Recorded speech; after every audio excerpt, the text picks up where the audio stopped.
افغانستان یکی از خطرناکترین مناطق جهان و تهدید برای خبرنگاران در منطقه.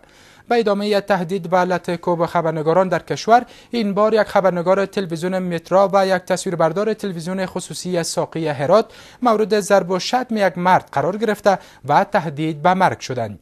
این خبرنگاران گفتند که به منظور تهیه یک گزارش از مرگ یک کودک در روز انتخابات به منطقه اسلام قلعه هرات رفته بودند که با این خشونت مواجه شدند. عبدالله دانش با گزارش در این مورد. با آنکه خبرنگاران حیثیت چشم و گوش را در جامعه انسانی بازی می کنند و بدون درنگ همواره به دنبال انعکاس حقایق به مردمند، اما با این وجود همواره مورد خشونت‌های پی در پی قرار می گیرند. این بار یک فرد ناشناس عصر روز شنبه عاطفه غفوری خبرنگار تلویزیون مترا و محمد احمدی تصویربردار تلویزیون خصوصی ساقی در هرات را مورد لطکوب و دشنام قرار داد.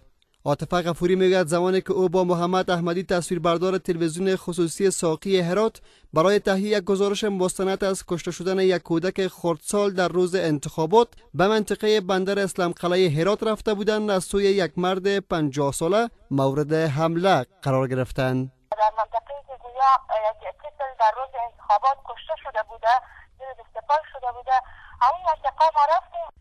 یک مرد از اینا همین مردایی که نظاره میکرد که ما مصاحبه میکنیم در ما و همکار حمله کرد که خواست در صورت ما بزنه. همکار پیش آمد که روی خانم دست بلند نکنند، با سیلی به همکارم کرد، با لغت و چیزا او را مورد اهانت هم قرار داد. من هم دوزد که رفت به خانش که سلام بیاره و ما رو با سلام تهدید کنه که من شما را حتی میکشم. صدیق الله توحیدی مسئول دیدبان حمایت کننده رسانه‌های آزاد افغانستان میگوید که عدم بررسی پرونده‌های خبرنگاران از سوی حکومت سبب افزایش خشونت در برابر این خبرنگاران شده است.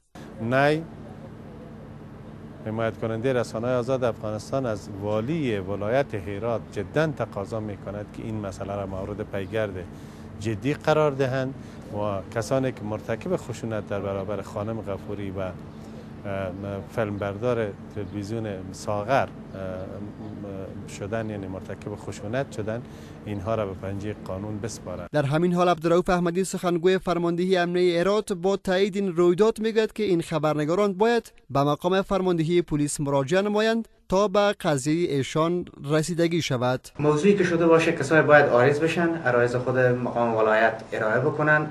جناب والی صاحب از طریق ولایت هم میتونه به اونا هدایت بده، هرگاه برای پلیس محول بکنن، ما مطابق به قانون اجرات خود شروع میکنیم. از خشونت در برابر خبرنگاران در هرات در حال سخن گفته می شود که 3 خبرنگار دیگر نیز در استانهای خوست، پکتیا و ننگرهار روز گذشته از سوی افراد ناشناس مورد لطکوب شدید قرار گرفتند.